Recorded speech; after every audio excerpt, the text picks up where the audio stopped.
We got a couple programs that are going on. We work with an organization out of South Minneapolis called the Circle of Discipline. It's a boxing gym. And the Edina School District, for example, is really diversifying. And there's a lot of great kids there. There's a lot of kids that may not trust the police fully. And so we're in there trying to really build out these relationships.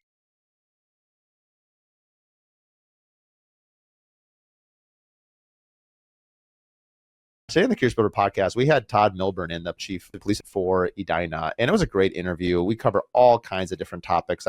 We start with talking about recent events here in Minneapolis with some school shootings, really just talking about public safety. But then really, we talk a lot about business operations. And I've often said on the podcast that just no matter what kind of business you're in, you have to hire, fire, market, attract talented people. And the police has to do the same thing. And even though it's a government entity, they still have to train and hire people. And so we get into that later in the interview. It's going to be a great interview, something a little bit different. Without further ado, here's Todd. Welcome to Curious Builder Podcast. Today's guest is outside the box, a normal one. We've got Todd Milburn, the police chief from Edina. So you're a friend of, well, actually, you're related to Katie Kath. I am. She's been on the podcast a few times, and she had recommended that you come in, and just interesting story. And when we first lined this up, I was like, obviously thinking about building and safety. And as we design homes and our clients ask us about public safety, how do we design homes, plus the whole job site security, we'll get into that. Yeah. But obviously 2 weeks ago from the day that we're recording this, there was the shooting in Minneapolis at the Annunciation Catholic School, which is a half mile from my personal house and very close to where Katie Kath lives. Yeah. And I thought it made sense to kind of start here, and I don't know where to go with it because we'll eventually get into security, but I believe you were there. Were you there? I mean, you're one of the first responders, you're close by. And so I get a lot of texts from around the country, people saying of support and saying, hey, it's tragic. I've got 3 young kids that are burros. We're having these conversations with kids. And so since this episode is going to be a lot about what can business owners do, what can builders do when we advise our clients, but right now it's almost like I'm a dad, you're not even any of those things, and I believe you're a dad as well. And it's like, I don't even know where to start other than like, first of all, thank you. Yeah. And I thought, from what I understand, the people arriving on scene were amazing, but let's talk about public safety. Sure. And then how it relates to the business owners around the country and how we can help and how we can inform our people. Yeah.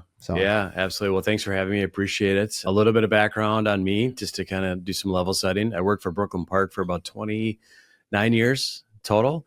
I held a variety of different positions there. The Edina police chief job opened up and I applied, and one thing led to another and I got the job. And it was about just over 4 years ago now. So I've been the chief of police for Edina for that length of time. It's been fantastic. It's been a great experience for me. I've just been blessed to have a lot of different experiences in law enforcement now across Hennepin County. So I got a lot of friends now in law enforcement across the county, and that's helped me out quite a bit when we talk about the things that we're seeing here in the community, public safety, the very unfortunate events that have happened here. It has allowed me to network and really work well with different agencies and public safety to really get resources where they need to be. And so going back to the event here that happened recently, the connection I have to it is I, along with some Edina officers, went over to the scene in Minneapolis to officer assistance. We don't normally work in Minneapolis, but we get the question quite often is, how do we, from a mutual aid or resource standpoint, work in collaboration with our partners? And we do that in moments like that. And so in this instant, we went over there to go help, right? Work on the perimeter, offer assistance. I know a lot of the leadership in the Minneapolis Police Department. They do fantastic work. They are stretched. They've got a lot going on. They can handle major incidents such as this. And in this case, they did a phenomenal job. My role was to go over and offer the assistance and represent the other suburban departments. And so what we do is get all resources together. We have to coordinate those resources, and then I become a liaison, or have become a liaison in that circumstance, to offer up additional resources that come in. Unequivocally, though, as we've started to hear the stories coming out of that event, what I've also witnessed is just the incredible response by public safety in the first few minutes of that event, particularly the paramedics, the first officers on scene, the fire department. They did fantastic work to really save lives in that situation. Well, and even I understand the school teachers and the kids, and part of it is, and where we'll go here, we won't spend the whole time on this particular topic, even though because I'm not really trained for this type of topic. Sure. Honestly, it's more of just from a dad's point of view. Yeah. It's So my wife was out of town. She was at the US Open with her sister before school started, and our kids started on Tuesday in Minnesota.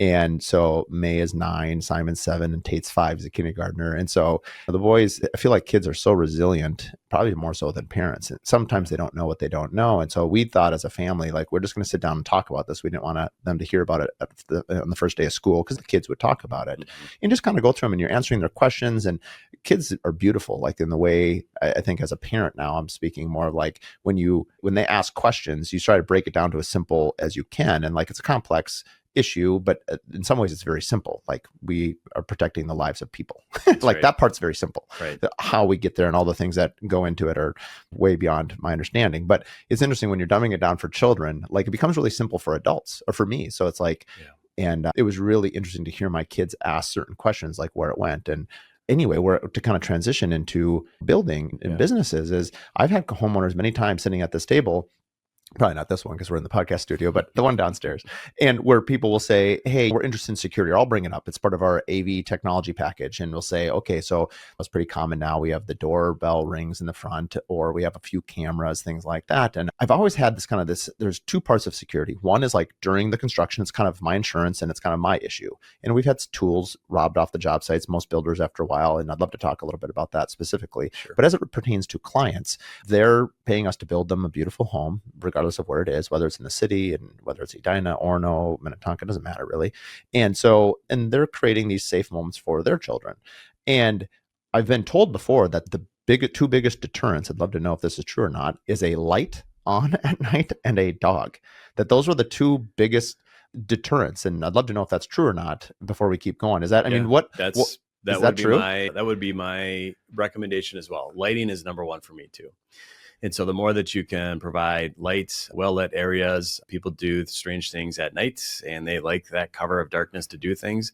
I'm a fan of motion lights as well. I have that at my home. And so the more that you can provide that light and that coverage, that will deter crime, and it does deter crime, because people that are in that business see that and they're just going to move on to the path of least resistance. People that get into crime, that do theft from autos, that break into homes and things like that, they're looking for the easy opportunity. And so the more that you can do to prevent that and kind of safeguard or build out those kinds of things, they're just going to move on and they're going to go to the easy opportunity. A good example of that is open garage doors. Yeah. And that's one thing that we see a lot and we have been dealing with over the last 3-4 years. Auto theft, unfortunately, has spiked ever since COVID. It's starting to come down a little bit, but stolen cars occupied by youth driving around neighborhoods looking for those open garage doors.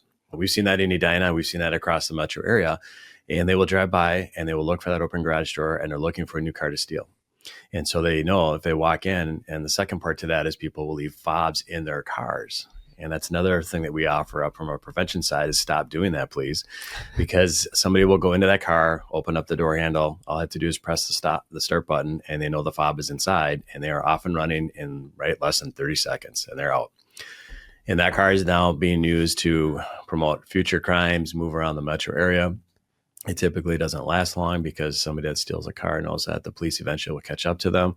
They might dump that car. They might move into another neighborhood, but we're starting to then compound out the crime spree because of the catalyst of that stolen car. So that's been a big thing over the last 2 to 3 years in particular, are these auto thefts that we continue to deal with.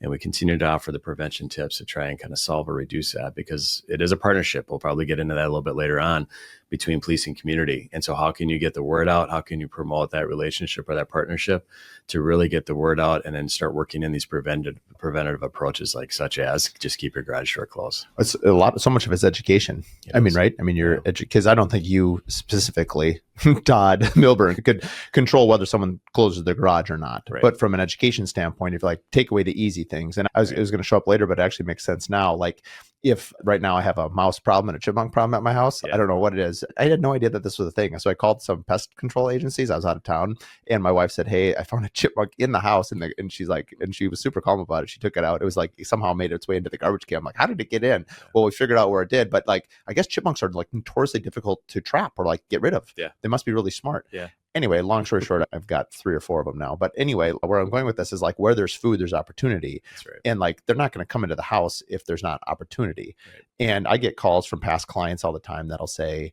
we have right in our contract, we're not whether acts of God animals. Obviously, there's the reason. I mean, a woodpecker. How are you going to stop a woodpecker from going after your cedar siding? But Anyway, where I'm going with this is like, if there's an easy opportunity, if you have it's funny, I have a mouse trap outside too. And the other day I noticed no more mice. I've done a pretty good job on our local population, but the ants are coming after the peanut butter. So every morning now I got a pile of ants. I'm like, oh my word, I'm trying to get one. And now I got ants anyway. It's pretty funny. But going back to, so I live in Minneapolis, as I mentioned.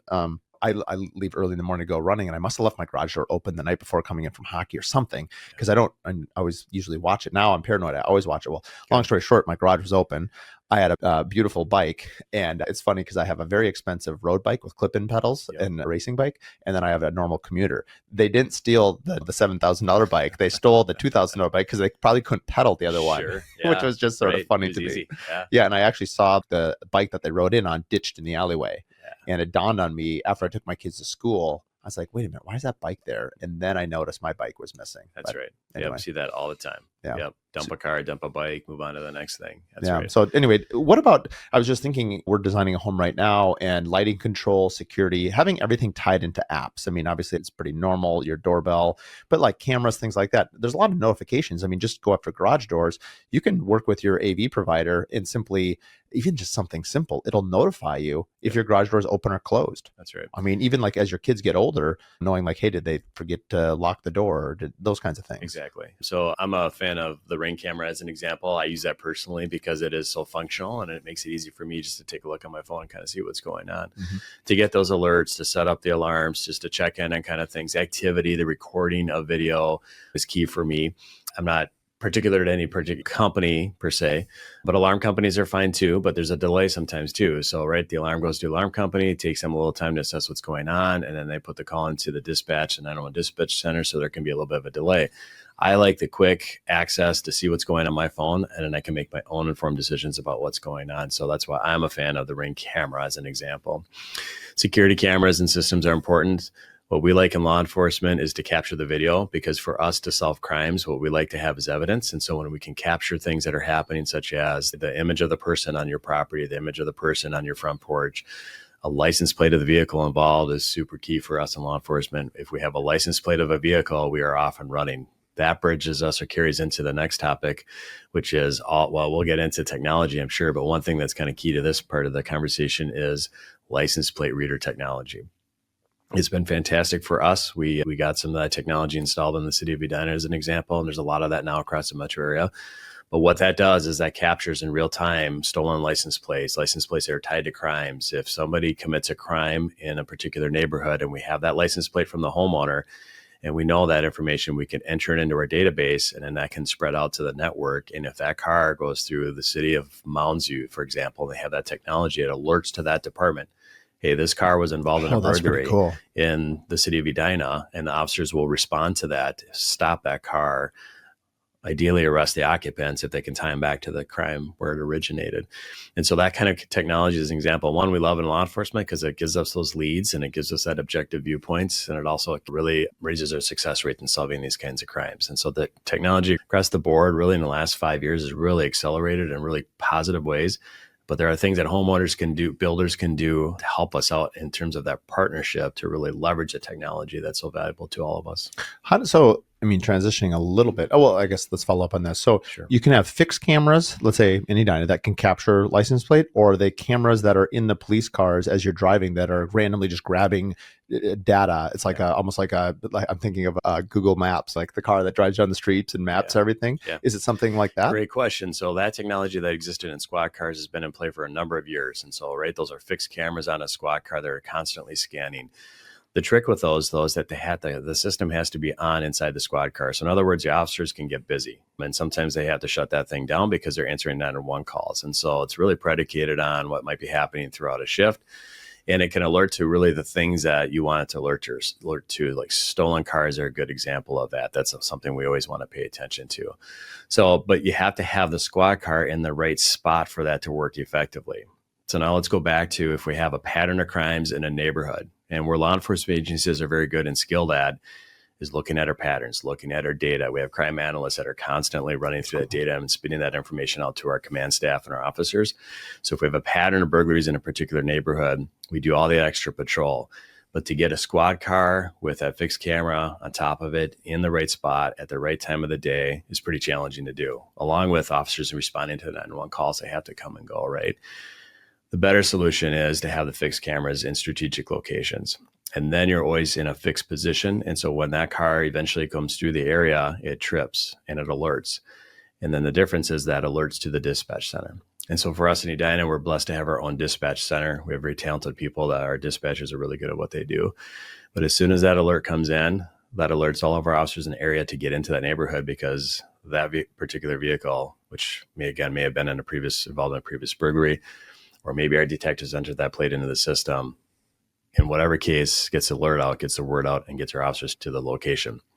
A good example of that is if we go back to what we're seeing here over the last month in the city of Minneapolis, we're seeing a rash of theft from autos. That's all over the news, right? Somebody's going through smashing car windows and they're pulling whatever electronics or personal effects out of that. And it's leaving a trail of damage. We get hit. We touch that every once in a while in the city of Edina, St. Louis Park, kind of those border cities. Earlier this week, we had alerts on our cameras that were along the eastern border of a stolen car that was traveling through the neighborhood. There were two of them, actually. And so we found both of them, our officers did. One of them fled. The other one, we were able to deploy tire deflating devices and get that person to stop, and then made that arrest. And those two vehicles that were traveling through, what they were looking to do is to do more theft from autos in the neighborhood. So they're traveling around at 4 a.m. and they were looking for those crimes of opportunity. But for that technology that alerted us to where they were, that's how we were effective in getting in there and stopping that crime wave in particular, right? So it's that technology change that's happening that makes us more efficient and gets us to the right spots where we need to be. It's interesting. I have a mom, shout out to her. She's always been this way. See something, say something.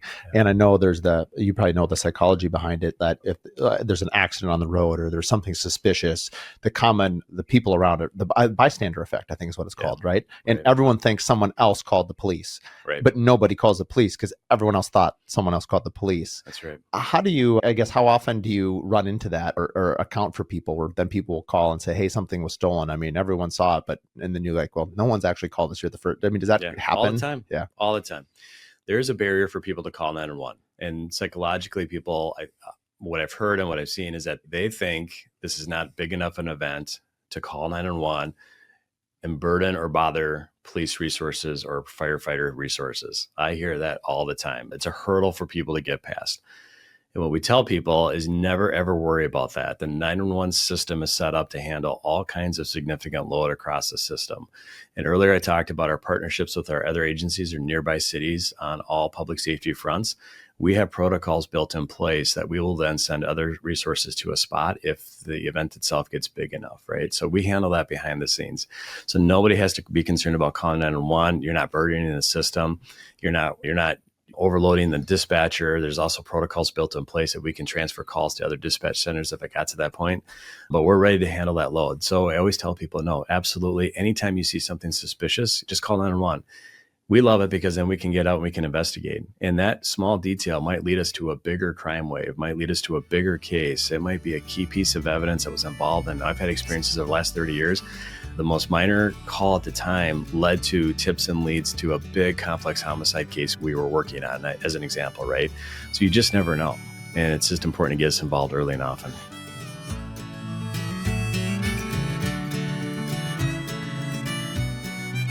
This episode is brought to you by Pella Windows and Doors. I've used Pella for 21 years as the exclusive window company on every one of my builds. When people ask me who I trust for windows and doors, it's Pella, every time. Their craftsmanship, their innovation, the top-tier service make them a no-brainer for any custom home builder or designer who demand the best. Whether you're designing something bold or building something with timeless elegance, Pella has you covered. They're also the only window company that has a lifetime warranty on all of their windows. I've gotten to know all of their people at Pella Corporate, as well as locally here at Pella Northland. I'm proud to call them our partners and our friends. Visit Pella.com to learn more and connect with your local reps today. Also, for more information, you can listen to episode 1, where I interview their founders, as well as episode 109, where we talk about the innovation at Pella. For those that have been listening to the Curious Builder podcast, you know how much I love the Contractor Coalition Summit. It's been the single biggest force multiplier in my business over 21 years. We're excited to announce again that we're coming back to Chicago, November 7th through the 10th. All the details can be found at the contractorcoalitionsummit.com. And under the promo code for a $2,500 discount, type in Curious Builder. We'll see you in Chicago.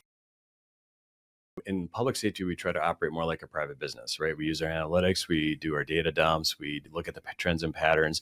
We try to be more nimble to adapt to those trends and patterns that are unfolding. But it's key when people call 911 and give us the information, because then behind the scenes, we can compile that data and look at those trends and patterns. And it helps us in law enforcement to be able to target and be most effective to deal with whatever crime issues we might be dealing with at any given time. And that feeds into a larger network too of data sharing across the region. And so we can understand maybe repeat offenders as an example, but it's all really predicated on people interacting with us early and often so that we can see the data real time too. The biggest miss and mistake is people see something, they don't report it. Maybe they complain about it on social media, but they never involve us. Right. And then how are we effective in solving the problem when we have that dynamic set up? It's a problem that way. I'm not super active on, like, I think it's at Nextdoor, the neighbor app, which is interesting. I suspect that's probably very helpful to a lot of people, but like go back to that stolen bike thing. And I don't even know, I never go on it except if I get notified like something happened, I'll be like, oh, it shows up in my spam or something. But like, I know a lot of people are very into it, which is super. It's a sub community of their neighborhood. It's a neighborhood deal, right? It's another way to communicate. And something happens and they'll say, hey, my bike was stolen. Anyone look at it? How often do police departments, like, you have a neighborhood that's very tight, like, do they have people that then take these message boards and then say, hey, let's report to the police? Or how does, let's say, homeowners work with their local police if there is an issue? Other than, sure, you could call 911, but like, what if you took a step like, hey, we're concerned about this, that, and another thing? How do homeowners interact with the police in a way that would be beneficial to both the police department's information, but also sort of helping the neighborhood sort of feel good about it too? Yeah, good question. So the most departments have crime prevention specialists, or they have officers that they're called like COPS officers, community-oriented policing officers. They'll have iterations or versions of those points of contact. And so for community members or block leaders, we'll say, it's important for them to connect with their local police department and have a conversation to figure out, hey, who is my neighborhood specialist? Which officer could I talk to, a crime prevention specialist? And that relationship can develop out, and that can be a liaison, a relationship that develops for information sharing back and forth. Nextdoor or some other social media platforms, the trouble again can be is that people kind of spin on that and they don't have facts, and rumors start to develop out, or misinformation starts to happen. And social media has really created a disconnect for us in public safety. So we used to really rely traditionally on the media or press releases to get information out. Well, now people just get information in a very quick order, facts or fiction or whatever, and they start to really kind of spin things up. And then we are left kind of behind that, trying to correct information, get facts out. So I'll come back to that in a moment, but important to note, one of the things that a lot of cities do is have a more broad or encompassing social media platform, right?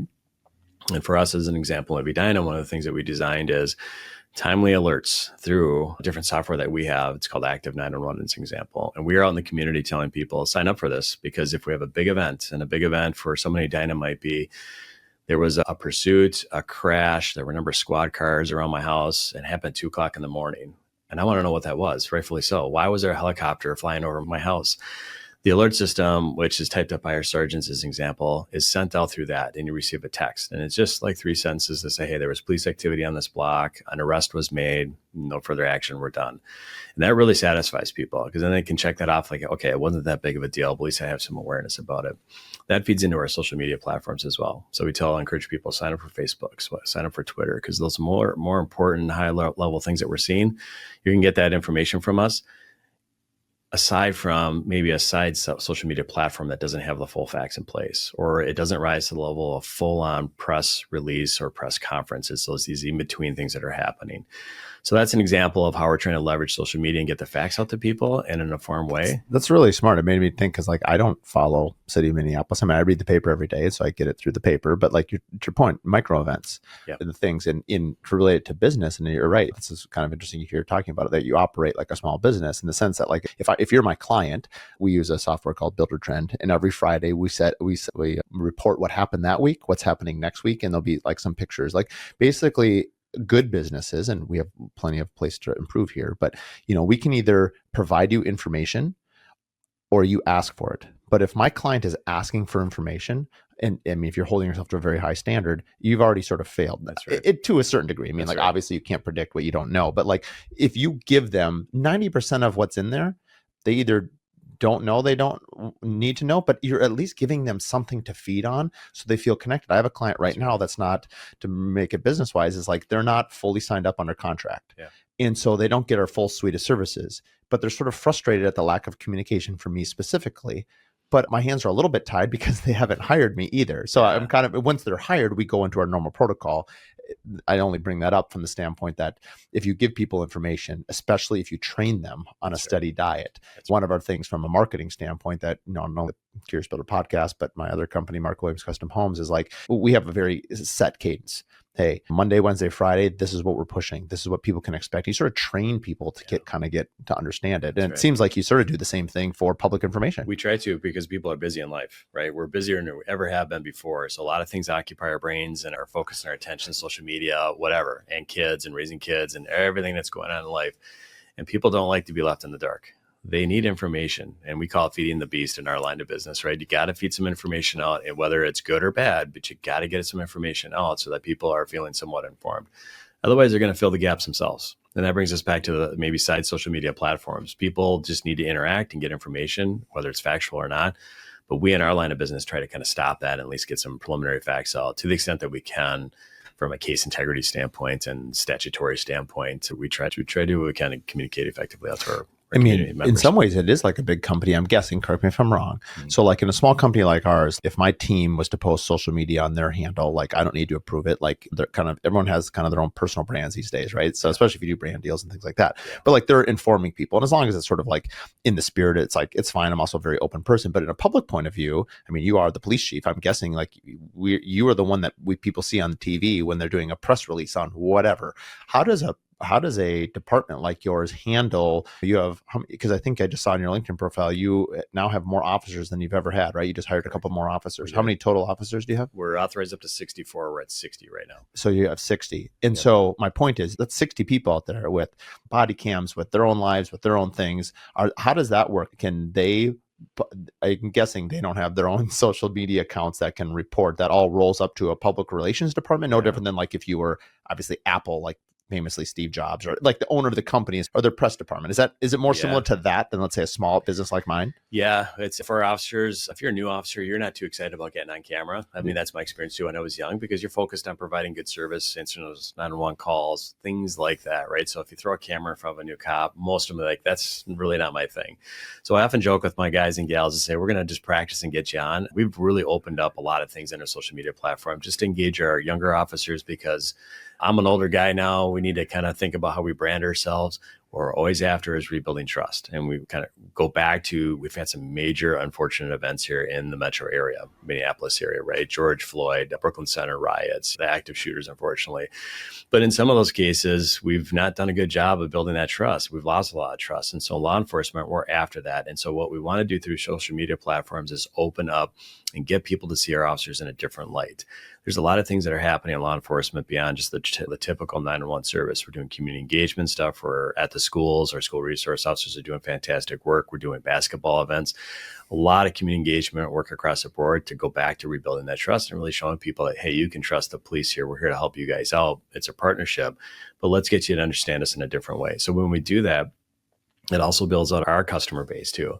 So we have a big event that happens and we need to reach out with information in a timely manner. We built that customer base, or that following up through our social media channels here to get that right information in a timely manner out to the local residents, as an example. So it's all very strategic, and there's a process behind the scenes. We have in Edina, we have a really good communication department, really talented staff, award-winning staff actually, that do a really good job with that. And they help us with that content development here and getting different people, different faces on camera to really promote the brand and get the word out. It's rather complex too for us behind the scenes, because again, it just kind of speaks to one of the things that we do in our line of business, of important communication pieces of work, but it's important. And we need to keep doing it because it's paying off. It's really showcasing the things that our officers are capable of doing. We could talk about this for 2 hours. I want to shift it a little bit to two other topics. That was about 28, which is great. But I want to talk a little bit about specifically for builders and how we can, what are some safety measures? I want to talk about job site theft.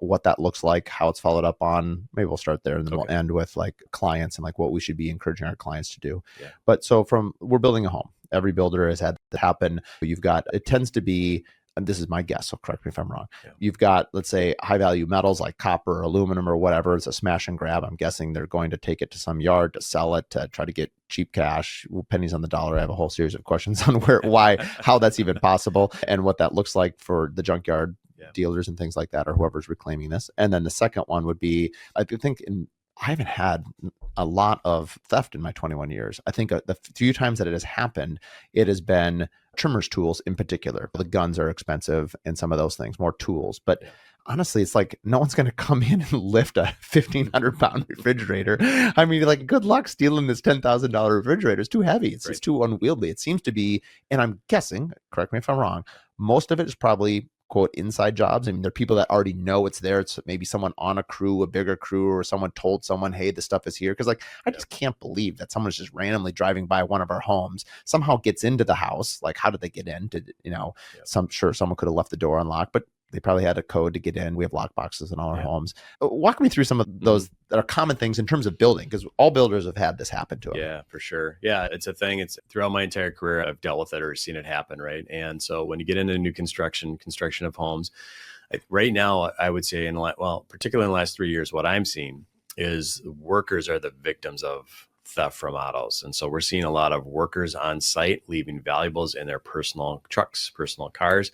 Going back to what I talked about earlier, people driving through neighborhoods, they see a site and then see 6 trucks down the road, and they'll check those door handles. And we know for workers in particular, where do they store their personal effects while they're busy working on job sites in their car? So, and thieves know that. Thought about that. And that's a trend now that we've seen now, right? One of the things that we do is when we see that pattern evolve, so again, it goes back to report it to us, let us know what's going on. We can try and solve the case, get a license plate of the suspect vehicle. But then we go out and try and talk to construction managers, supervisors, whatever, to get information out to say, hey, this is a thing. Inform all of your staff not to do that, or at least lock your cars or your trucks and things like that. So that's one of the big things that we're seeing again in the last couple of years. When you think about actual site security, if it's a bigger project and you're going to be there for a while and you're going to have important items on site and you don't have maybe the best protection around, it's pretty open or accessible, right? I would reach out to the local police department and let them know and ask for extra patrol. Interesting. And that's a free service that all law enforcement provides. We deal in volume too, so we don't necessarily pay all that much attention to all the things that are happening across any given city. But that's where we need information to come into our dispatch centers to say, hey, I'm a builder or I'm working on this project. This week, we're going to have X pieces of equipment on site.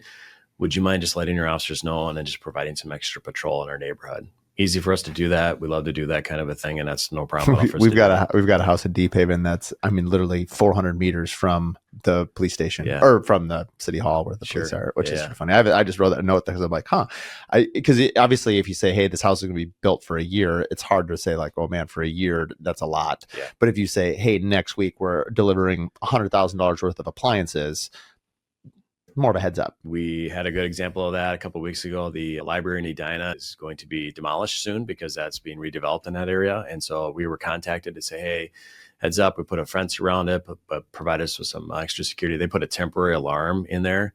That alarm alerted that night. Thieves were in there looking for copper. That alarm alerted to our officers. We behind the scenes had set that up so that isn't this the library right adjacent to the police station? No, it's over on the east side of town, next to Richfield. Okay, by the Saltdown Mill. Oh, okay, down there. Okay, no. So because of that intel and that information and some security, we went over there and arrested 3 people that were inside there actively cutting copper out of that place. So thieves are paying attention to those kinds of things. They know when big projects are going into demolition, for example, and they're going to go search that out, right? But then that was a really good example of a partnership and information sharing, and it worked out well. How much money is there? I'm just starting to think of like supply and demand here. Like Bitcoin's really expensive. Like, how much money is in copper? Like, how much money are we even talking here? Not much. It toggles, right? It goes with the stock market. So it ebbs and flows. And we see that on our site too. When we start to see increases in crime trends on copper theft, metal prices are probably high right now because this is the thing. So we watch the stock market sometimes. That's amazing. That's amazing. Catalytic converter thefts. Remember that? Yeah. Oh man, that was everyone. Key was getting murdered because they had everywhere. Precious metals inside of that. Yeah. And poorly regulated. State law changed, so it forced them more regulation around that. We were hearing stories of thieves going out, collecting that, and then handing it off to second, third hand people that were then shipping it off to other countries. I mean, I don't know if that happened, right? But the change in statute, and especially with our local dealers and not accepting that in without, I think it's a driver's license now, and then serial numbers are applied, that slowed it way down. I mean, we see maybe 3, 4, 5 a year, whereas prior to that, we were seeing into the hundreds. Yeah, like post-COVID, it was all in the paper. Because I'm just thinking of like how ridiculous this is. Like, I know nothing. I'm just like, from what I've seen in movies, I guess. I'm thinking like, I don't even know what a catalytic converter looks like, but let's just say it's a big hunk of precious metal. I'm just like thinking like walking into a pawn store and be like, my catalytic converter fell off my car. Like, what is this? I mean, the interaction would be so weird and awkward. Like, how do you not know in this scenario? Like, that's clearly stolen. Absolutely. And there's just a black market for everything too. Right. I mean, I get it. Like now that makes I never thought about that. It makes way more sense if you roll it up and then ship it to wherever these things get sold. Now that's a lot different because now, I could see why that would be interesting. Well, just thinking, but now, how much of this are crimes of opportunity as a guess? How much of this is crimes of opportunity versus like actually planned crime or organized crime? It's like those guys cutting the copper out of the building, the library. Sure. It's both, but it's probably more about crime of opportunity, I would say. Like 70-30, hard to say, 80-20? Probably 70-80. Yeah, I'd say 70-30-20. More people are just kind of waking up like, what am I going to do today? I need some money for X. And then hook up with their buddies, going back to the stolen car thing. We're just going to think about it the night before or be up all night and then start it and get into a crime wave. So I think it's a little bit more of just kind of happenstance. And it's just, we're going to think about doing something today. And then we just go after the path of least resistance and start looking for those moments in time or those opportunities. That's what we see more often than not. When you're talking about higher level crimes or white collar crime, the other thing we see a lot of is identity theft and online stuff and financial transaction fraud. That's got to be, that's everywhere. It's everywhere. So that's where you're getting into more of the strategy and more high level thinking. Do the local police departments get involved with that? We do, yeah. So it's interesting. It's getting so good, especially with AI scrubbing. I mean, it used to be you could identify these email phishing scams pretty easily now. And I feel bad for, in particular, vulnerable people. Let's call them older people in particular. But now it's like I send it to my office manager. I'm like, is this a bill I should pay? Now it's like I don't open anything unless I know who the person is. Yeah. Phishing is a big problem right now. Yeah. So anyway, let's say, and I know plenty of builders that have had, let's say, their Instagram hacked, or I know a local thing. They asked me not to say what it was, but this was a couple of years ago. As a well-known resort where the whole resort went down. And it was like they were held hostage for their name for like several $1 million.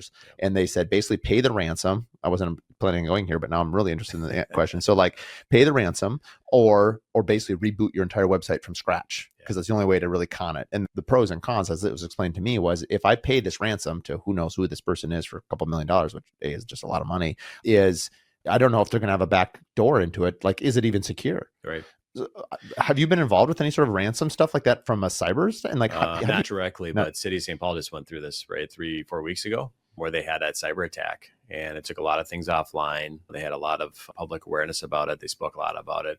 I don't know all the inside details, but when you see that happen, typically it's a problem, maybe internally with staff that got into a phishing situation or whatever. But one of the things that we pay are like IT departments are super important in this space. And so a lot of, for us, what we work through or with our IT department on is really education, prevention, and training. Training's been a big thing in the last 4 or 5 years for our staff. Look and understand when you're seeing those phishing attempts coming in, call it out, report it, but do not click on links, those kinds of things. So we go through robust training now like never before, just to safeguard against that kind of a thing. Because if it happens, it will destroy an organization. And what they like to do, right, is get that data, hold you hostage, create the ransom. If you don't, then release that data, that personal data, out to the black web or these different spaces. And then all of your private data is exposed out there. So super risky. Some organizations will pay to protect it, but these people are operating from overseas a lot of times too. So in a really tough spot. Does that roll up to then the state and the federal level? Like how it does? Yeah. I mean, because like for us in the city level, we have a capacity problem. We can only go so far with our investigations, and we have to hand it off to the feds. There's so much of it going on that they're taxed too, right? And so it's hard. And so that's what we go back to. By all means, get good IT people, get good people in place that understand security prevention, those kinds of things in your own business model, because you have to have that to be successful. And if you have these risk management issues or these open opportunities, it can destroy your business for sure.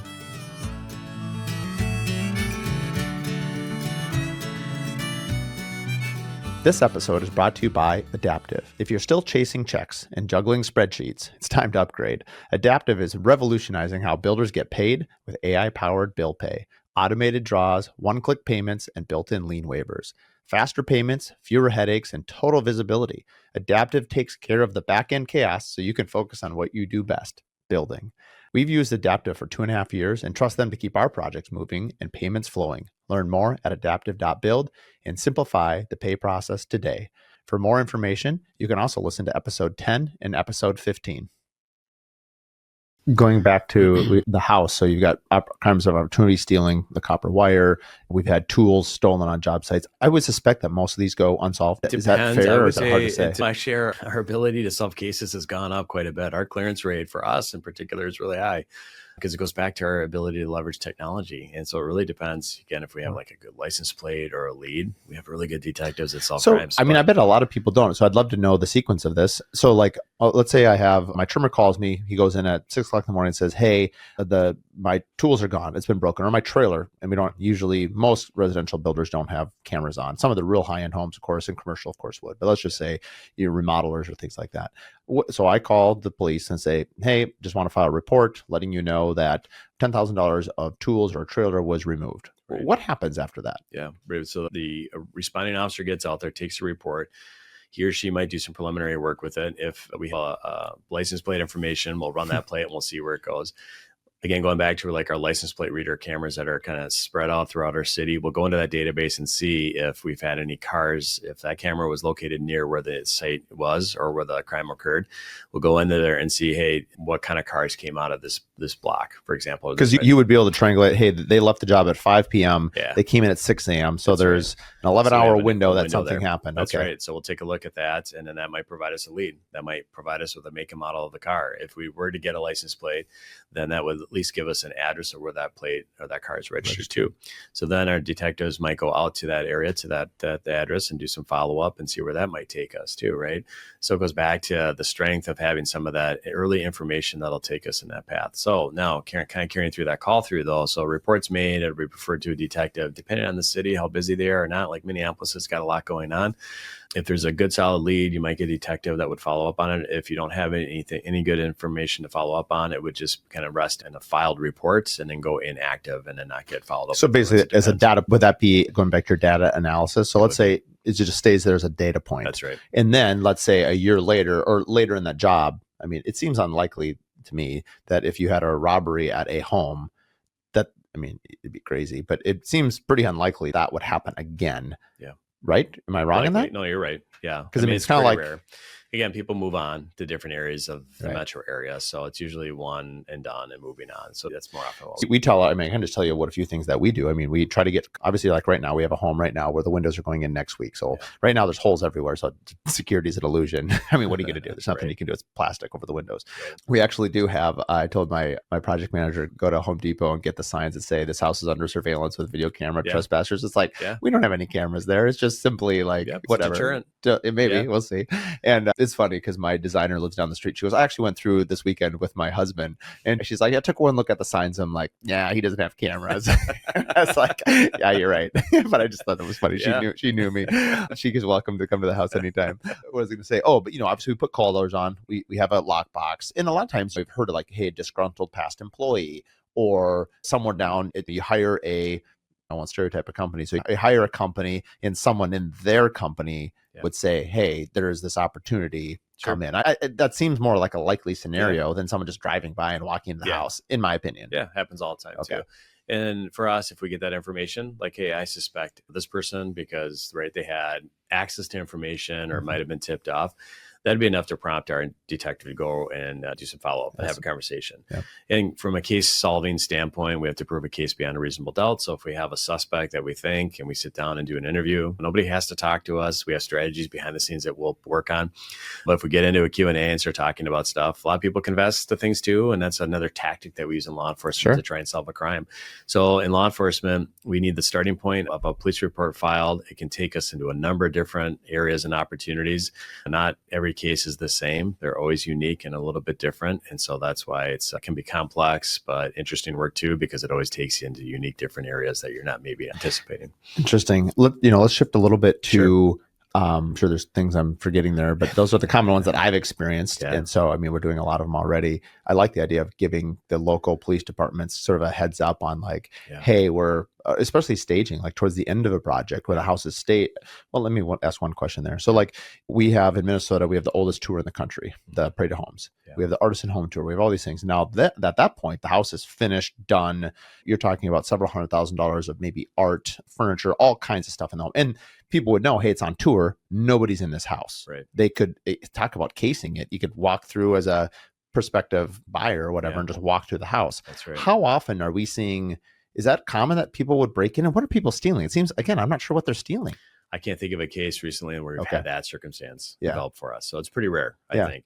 Remember, we saw professional athletes. That was a trend too. That was new to us. So in the last couple of years, people know around the country, and athletes are gone on the road playing their games, so they know that their home is unoccupied, right? So that evolved, and we've seen that diminish now, but it's happened here recently. So I'm glad you brought that up. I meant to ask that. So because I actually know one of the homes that you're speaking about, we won't say their name, but like I have a friend of mine who worked on this home, and they brought this up. And like, it's funny. My mom, who's a frequent caller of the police, she lives out in Orono, but when she comes to babysit her kids, like she locks the back door, which I've lived in Minneapolis for 25 years. Like I'm just not that worried about when I'm in the house. Yeah. And where am I going with this? Sorry, Mom. Oh, Orono. Like there was a part where people were using the trails I remember we were building a house in like 2021, 22, somewhere in there, but people were using the loose line and they were like going out to these neighborhoods and you talk about crimes of opportunity versus professional. It seemed like a smart thief would do it during the day. Yeah. Because we know that if someone's kind of like what your grandma would tell you,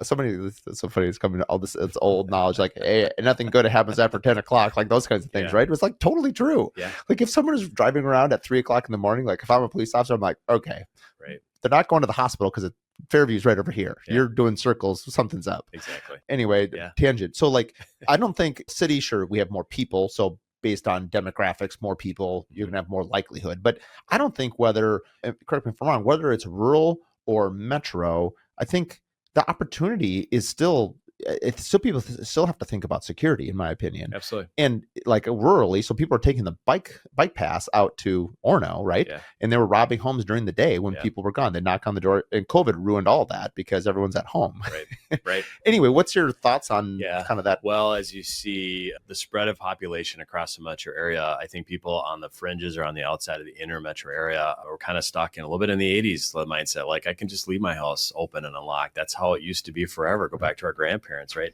That's different now. And we go back to people like, no, you have to step in and do some preventative measures here because we're seeing these things spread out. And you don't have to be overly concerned and scared about anything, but just take some reasonable steps just to protect your own assets, right? Mm-hmm. And that'll go a long way. So you're right. I mean, we're seeing those things spread out in areas that you were never having crime problems or crime trends or things that were part of the conversation before because it's just new for people. So it's a thing and people have to pay attention to that. And if you go back to those preventative things, you can just safeguard against that. Daytime stuff is happening too, more so than ever, right? I go back to pre-COVID, we saw a massive increase in crime, violent crime, unfortunately, pre-COVID, and people kind of forget about that. So we saw an uptick, a trend towards, unfortunately, juveniles that really got into a lot, not all juveniles, but some, right, that got into more serious crime during the daytime. There's a behavior change that took place. Mental health wrapped into that. Well, there are a variety of reasons for that, right? And still not fully understood. COVID happened, civil unrest happened. And so for the last, whatever it's been, 6 years, we've seen these spikes in crime. Now we're starting to see things dip down a little bit in a good, positive way. So there's reason to be optimistic. I've been in this business for 30 years. Crime ebbs and flows and it comes and goes in waves. It feels like we're starting to get down now and kind of ride it down a little bit, but it's not where it used to be pre-COVID levels. And so that's the change now that's happened in the metro area that I like to talk to people about, is to say, we think about your baseline, but let's bring it back to pre-COVID levels. Now, are we ever going to get to that because of the population growth? Probably not, but that's kind of the benchmark that I like to go back to when we start looking at crime stats and understanding where we're at. This is interesting. We were talking, obviously, school shootings in the very beginning, and I was thinking about this just now. So I have a longtime friend of mine who's my high school teacher, my cross country coach. I built him a home and we coached together. And I just did this 100-mile race out in Oregon. He came as one of my crew chiefs. So I've known him for 40 years. Sure. And I was just asking him, because now my kids are kind of coming of age, and we're struggling with, what do you do with social media? What do you do with phones? We've kind of are taking a step of like nothing for as long as possible. Where I'm going with this to make it relevant is, after educating for 40 years in Chanhassen and Chaska, where he taught, he said that really in the last 10 years, he hasn't seen a single fight in school. And I was like, really interesting. And he said, Todd, you're a jerk. Mark, you're a jerk. Yeah, we duke it out. I'm not saying this is good behavior, by the way. I'm just saying, like, anger still happens. Animosity still happens, regardless whether it's on a sporting event or just in the hallway or whatever, it happens. But like he said, with social media, it's gone away. Sorry, the actual physical altercations. Now, but he said it's still, in fact, maybe worse than ever, because now it's being pent up and it's now moving to social media sites, bullying and other sites of things. The reason I'm asking you this question is, how do you, this is a big question, but like, do the police departments get involved with like schools and like, I mean, bullying it can go in such a big range, but I think it's relevant in terms of, for sure, educators, but also not only us as parents, but, police officers. How does that work? And have you noticed that as well? Or is it what I'm saying, like, oh, I haven't heard that before? Or like, oh, that actually tracks with data that we're seeing as well? Yeah, that tracks. Yeah. Social media is a big topic and bullying is a big topic. And you're seeing that kind of play out. And for example, social media is being leveraged for kids to show up at a park, and parties evolve, right? So they can communicate more effectively and kind of get a mass group of kids in a spot. Whereas years ago, we didn't have that technology. Like, hey, we're going to a cornfield, like maybe get there. People knew how to get there. Maybe they did it, right? The running joke with our kids all the time. But now it's much more nimble, right? And kids can organize and get to a spot. And sometimes, not always, bad things can happen as a result of that. And unfortunately, that's what we've seen in the last 5-6 years. Is sometimes that leads to gunfire or gun events and things like that. I see. In the school setting, I go back to our school resource officers, and that's been a thing for us in the law enforcement community too for the last number of years. Some schools decided not to have school resource officers in their schools because we go back to the trust issue and all the things that we saw with the civil unrest, George Floyd event, and that really spurred on a lot of controversy around, should officers be in the school setting?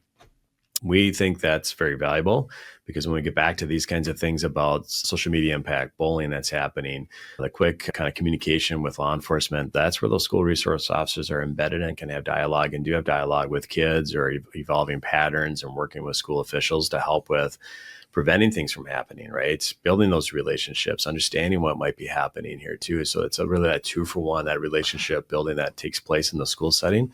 And if it were to build into something much more serious, like our staff are on site to help resolve and handle those kinds of things before we get into 911 kind of scenarios. Because when we go back to that topic, we don't like to create data, police reports on juveniles, on youth. We want to try and safeguard and prevent that from happening. Right. And that's where those school resource officers are so valuable in that space.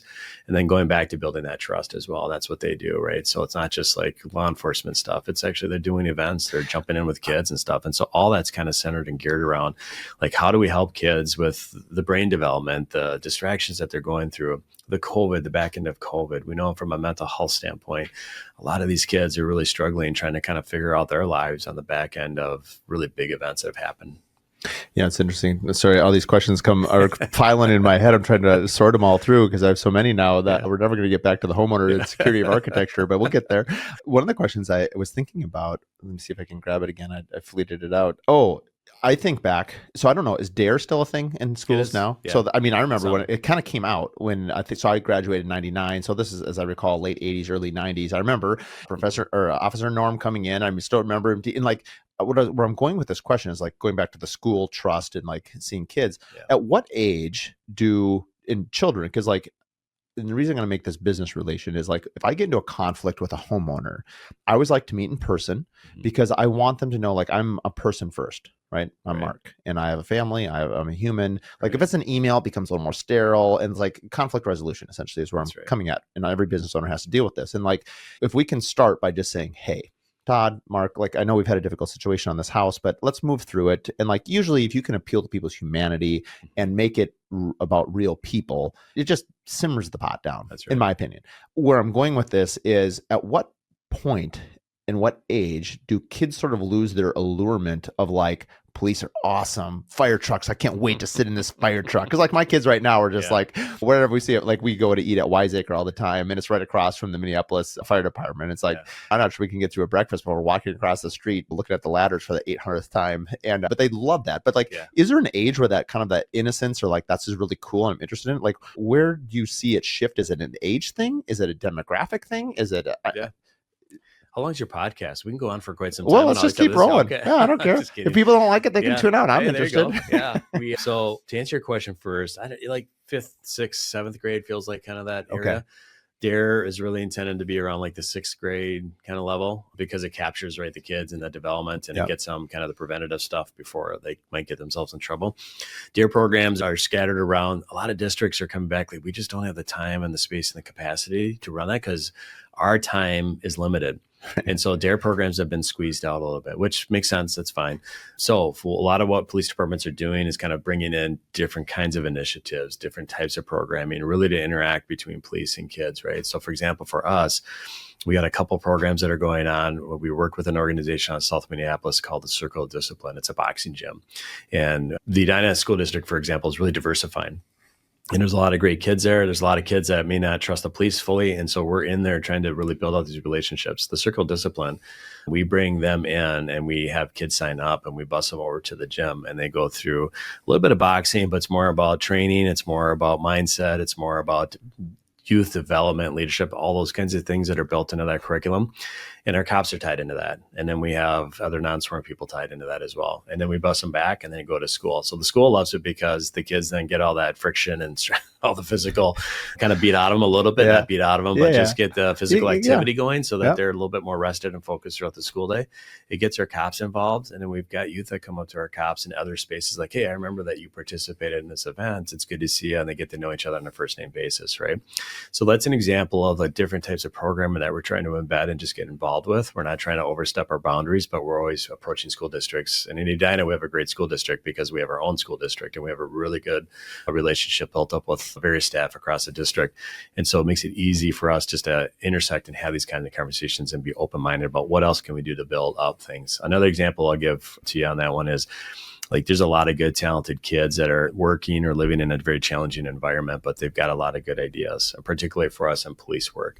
So we built, or we're in the process of building now, like a citizens academy for youth, where we have officers sit down with youth and then allow them to one understand police work and what we're doing, but also give us input and information about how they see the world and what they think policing should look like down the road.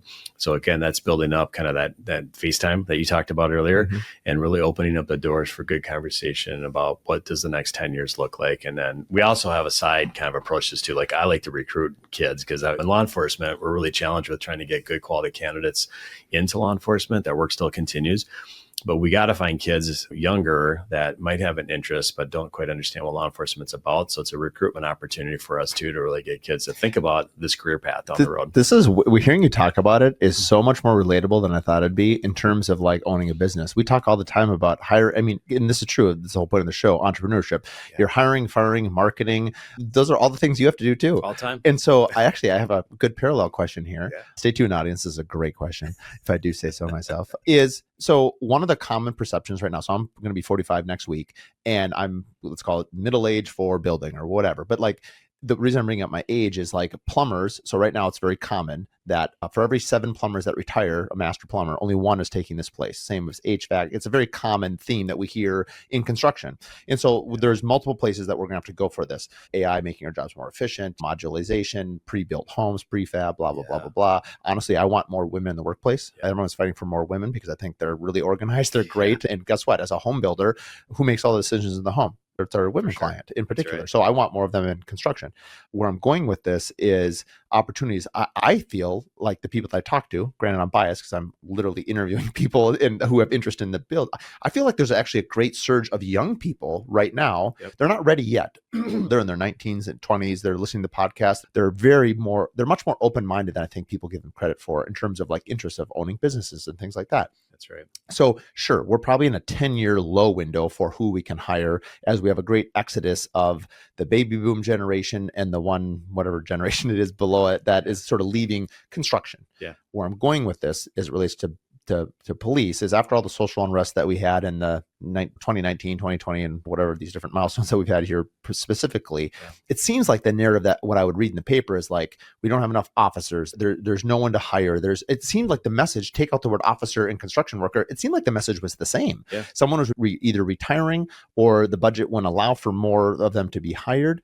And you're talking about now getting younger. So where I'm going to go with this question, this is a poorly phrased question. Sorry, audience, I sucked at this one, is what does it look like to hire new officers? I understand there's a budget, no different than an entrepreneur. We have budgets. Like I can't hire a new employee unless I get more bill jobs and I have the capacity to do it. So I understand there's budgets, taxes. We probably won't go there today. Yeah. What does it look like to recruit? Where do you recruit them from? And even like educating like these young kids, like, hey, it's a viable path. And where I'm going with this is it relates to building is like one of my big hopes with this show is to show people that like I'm not anti-college, like I went to college, but like honestly, it's like you can have a great career owning your own business. You know, all these people that are leaving, there's in the supply and demand is going to be massive. Yeah. I mean, HVAC, electricians, plumbers, like they make really good wages. Hands-on. Right. And our school system, I'm gonna have to have, well, I know the principal of Edina, so you and I play basketball together. I'm gonna have to have him on and talk about getting some more construction into his high school curriculum. But anyway, terribly framed question. I guess what is your response to like growing more police officers, and where do you recruit them for, and how do you build out your force? Yeah, so it goes back to treating government more like a private business and being nimble in this space. If I reflect back on when I started, when I applied to become a cop, a city would post or a police department would post for a job, and you would see 400 to 500 applicants come out. I remember going into gyms and just 400 to 500? 400 to 500 applicants, candidates that were taking the written test. So all of us had to take a written test. And I thought, man, I'm not going to make it as a cop. No one's going to hire me with all this competition, right? Eventually I got a job. So it took me a number of runs and I got there, hired in Brooklyn Park. But now, fast forward, we post and we're lucky if we see 10 candidates. I mean, the drop off has just been incredible, right? And it goes back to the things that you've just described. There's a lot of reasons for that. Is that across the country, or is that a micro? Okay. It's across the country. So police departments have had to become much more adaptive and think about it. Like we're gone are the days where we could just sit back and then just have our pick of the 100 some candidates, and we get to just slow things down and take our time, and we'll just figure out and go through process. Now it's all about marketing, communication, strategy. And so for us, some examples that might be helpful for our audience, what we do in law enforcement, or at least what we do in our department, is we have what's called a cadet program. And so what we do is we recruit kids in high school, out of high school, or young adults that have just gotten out, and offer them, hey, if you want to become a cadet with us, you go through a process. You get to do work not as a police officer, but one step below that. So you're wearing a uniform, you're driving what looks like a squad car, you're doing animal complaints, you're doing kind of the lower level things. But the change now is that we're going to help pay for your tuition. And so you've got to invest in youth, and you have to get them in your organization. You have to get them accustomed to your culture. What kids and youth really like is training, on the job training. And so I get that feedback all the time. Like I actually get hands-on training while I'm going to school. That helps. Are they going to high school, or are they going to college? High school, or college, okay. I should say. Yeah. Okay. College, usually minimum is a 2-year degree, and then or a 4-year degree. But when they get that hands-on training, and I went through this when I was a young kid too, that ties back to school. So you can be more successful in school because you've already got the job experience, right? That's huge. It's key. And then they get into your culture and they get that hands-on training. And so when they're done with school, they essentially become an officer for us, but they've already got that baseline training done. And they're just much more apt then to jump into the job and the skill sets. And so for us in police work, when you get into a squad car, it's super dynamic. You have to be a multitasker. You got a lot of things coming in you if the 911 calls are flying in. And if you have the baseline training already established, you don't have to overthink that piece of it. You can focus on the more difficult aspects of the job, but you only get that with some of that on the job experience, right? So for us, it's paid off. In the last probably couple of years, we've hired, I think, 5 cadets that have become officers. And that has then positioned us not to have to worry so much about the external market out there. So it's all about investing. It's the growth of your staff. It's getting them embedded in your culture. And it's really getting key people, because then when you have them on staff, like an apprenticeship as an example, then you get to see the work product there alive. And we know that if you have a low performer that doesn't pay off, the repercussions of that, the impact on the organization or private business or government, that's massive because it's so expensive, right? So you want to do everything you can and guard against that and be successful. But when having that embedded or that thing, that homegrown talent and developing out really does pay off. And it's paying off for us nicely in law enforcement right now. But the market's, it's super difficult. I mean, that's like, I feel like I spend half my time talking about recruitment and engaging kids or getting people on board. We'll take some laterals every once in a while. We also will like looking at maybe the plumber or whoever and get them into law enforcement. We're doing that work too, like these second career opportunities. Yep. There's some grant money at the state that we've utilized called the IC-POA program. And so we're using that. We brought in a young adult who was from the IT world, and he's been a cop for us now for a couple months, super successful, really squared away. But I like that diversity of coming from the private market, because that's a whole nother level of critical thinking that applies nicely to law enforcement too. So it's dynamic across the board. I do love it when people come from, I've always said, even as business, there are plenty of people, my friend Brad Robinson down in Atlanta, who's been a friend of the show. He was in corporate America, was running huge skilled companies, and then he got into being a business owner and like a different mindset. I say it all the time in the podcast, like you could be a good business owner and a bad builder and you could make it. Yeah. You could be a good builder and a bad business owner and you won't make it. Right. Hopefully you're good at both. And where I'm coming at that with is like skill sets and your social IQ or your EQ, I think it is. Yep. And like how you interact with people. I would imagine like, especially this cadet program, what a valuable training to like, even if they don't become a police officer, like I would look at them and like, okay, dude, you said squared away. I'm like, okay, yeah. This kid just spent 2 years rolling. And think of all the conversations you have and how dynamic this person has to be socially. Right. That's right. Yeah, the EQ, the social EQ, the practical intelligence, that really bodes well for us in law enforcement, right? Sometimes the best people in math aren't the best cops because it just doesn't translate well, right? But that's okay, right? Yeah. Everyone has their own skill set, and you find your niche in life. Unless they're in the stats and data, like they're planning all they're a perfect fit for a crime analyst, totally. Right? Yeah. But even at that, like I like taking into those different skill sets, because what makes us good is to have a diverse team. And so we need that in everything that we do, because then you get a better product on the back end of that. And I fully believe that. So even if it's challenging, for my cops, if they're not all of the same mindset or like thinking, and so we have some diversity in the room, a cop might not see that at the moment, but like 6 months down the road or 12 months, the value of the diversity will start to showcase itself out over time. Yeah. So I'm always after that as well from a skill set standpoint. Just because we'll have to land the show here at some point here. We're right about normal. I got 2 questions that you got to get off. One is, as it relates to homeowners, what are, as a police officer and a police chief that has seen this for multiple decades, what are questions that homeowners should ask us as professionals that should be sort of included in, other than what we already talked about, AV security, things like that. Yeah. But also, what are things as professionals that we be proposing to our homeowners and saying like, hey, this is probably a good upgrade that you should do, other than we talked about cameras and just being obviously aware. Is there anything else that we should be informing our homeowners about? Yeah, I think I call them capital improvements. It's just more environmental designs on a home property, things like that, right? We talked about the lighting and so the security side of things, leveraging technology and understanding how that might map out into a broader network, or working with city, working with government, really understanding too the neighborhood, the dynamics of the neighborhood, the quality of life. Those are important things too. Really establishing relationships with your neighbors also. That's a big thing I'm always after too, is really networking and getting away from the phone and social media, but actually interfacing with your neighbors and then building those relationships is key too moving forward. So I think about those things, but really above and beyond the things that we've talked about, like those are the core things that I think about from a building standpoint too, is just the lighting, right? The basic safety needs. And then the other things will take care of themselves over time. So that's how I see that. Yeah, no, that's helpful. I like the community aspect of having a fabric of being neighbors, right? Yeah, it's important. So interesting. You're going to love this. So we're doing this home over in Cottagewood, the one right by the Deep Haven City Hall. And it's called Misa House, which means cozy. And I've talked a lot about it on the podcast, so I won't go all into it now. But one of the things that I love about home building is the ability to be creative and take some parts that are important to you and apply it to this home. And so I love going to the Boundary Waters, or I like going to a cabin in the mountains where my phone doesn't work. I love that kind of calming effect of being off the grid. And so I talked to my AV company and I said, I would love it if I could create a button, not like just turning off Wi-Fi on your phone because your kid's phone could jump to the neighbor's Wi-Fi, or it could go on your cellular data. Like, what could I do to create a system where my house would shut down and I would have 2 to 3 hours, nobody call, it'd be quiet. Could I build a rural type of home in an urban environment? And I was like, this is genius. This doesn't exist. I can make a whole business about this.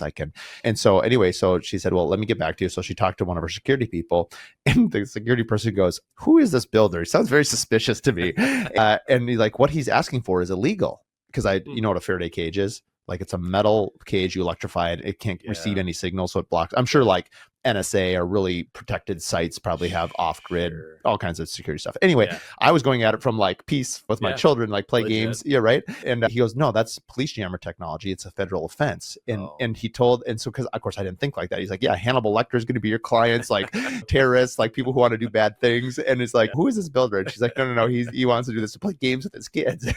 And so now you're on an FBI list. Totally, it was so funny to me. And I was like, I have to bring this up with Todd because it's so relatable. But I guess someone was driving down the road with a police jammer in their in their car, and it was knocking out like police services along the way in federal offense. He was telling the story to my AV person who then told it to me. I just think it's hilarious that my idea of having this house was going to land me in the slammer. And so anyway, I had to share that one. It's a good idea though. Because mindfulness is huge. It's important. And we always have to pay attention to that in a very diverse and changing world and social media and all the things that are going on. So our idea was good. It was good. But it is illegal to have jammers in your car and driving around too. So don't do that. No, I won't. Well, here's my solution. Way cheaper, way simpler. Because ultimately what we're trying to solve is self-control, which turns out as humans, we all kind of stink at. And so what I'm going to do is I'm going to have a metal box made in the house, like in the back hall. And it's going to have Misa Hus on it. And like it'd be kind of cool metal. And then when the kids come home, everyone just put their phones in the metal box and you just put it over there. It's not even turning phones off. It's just like, I like that. It's like a symbol of you saying you deliberately want to spend time together as a family, being more intentional. And I only bring it up because I'm passionate about it. I'm going to see if whoever buys this home can do whatever they want with that metal box. If they don't use it, I'll take it home. Yeah, there you go. Yeah, I do the same thing. Yeah. Well, I appreciate your time and appreciate your service. And thanks for coming on. I like having things sort of outside our normal scheduled programming just to kind of challenge how we think about our business, our lives, and our home. So I appreciate your time. Hey, thanks for having me. Appreciate it. Happy to come back again. We got a lot of things we talked about today. I got a lot more stuff we can talk about, so we can run the gamut. And all right. What would you, let me ask you this. What would you think would be interesting to discuss on a future podcast? I think wellness is a good thing. We've danced around that a little bit. There's a lot of that conversation happening in law enforcement. I dabble in that just a little bit too. So I got some thoughts and ideas on that. So I'd love to come back and talk about some of those things. Okay. Business. I like talking about business stuff too. So that leadership is another good one. Yeah. Leadership's important. So you've got a lot of leaders that listen in on your podcast. So I love getting into those conversations. It's helpful for me too, to interface with those in the private market too. Any of those things we can talk about. I'm going to talk to Patrick at Edina because I've been talking. He actually said, I saw him over the summer and he said, hey, you should come talk to the school. And I was like, absolutely. Curious Builder, come talk to your school, what is auditorium, whatever. But I love interviewing people in front of an audience. We do a number of live events, but there we go. Maybe we'll do a live event. I'll have because my goal originally was to promote youth getting into construction. So it was going to be leaders in the community. It was going to be a HVAC, a plumber, and then just talk to a school auditorium. But this kind of takes a new tack. We'll have a police officer. We'll have an electrician, or I don't know. Well, maybe that's the avenue. Love it. That'd be jump in on that. That'd be super fun. Yeah. Oh, thanks, Todd. Appreciate your time. Yeah, thank you. Thanks for tuning in to the Curious Builder podcast. If you like this episode, do us a favor. Share it with 3 other business owners. The best way that we can spread what we're doing is by word of mouth. And with your help, we can continue to help other curious builders expand their business. Please share it with your friends, like and review online, and thanks again for tuning in.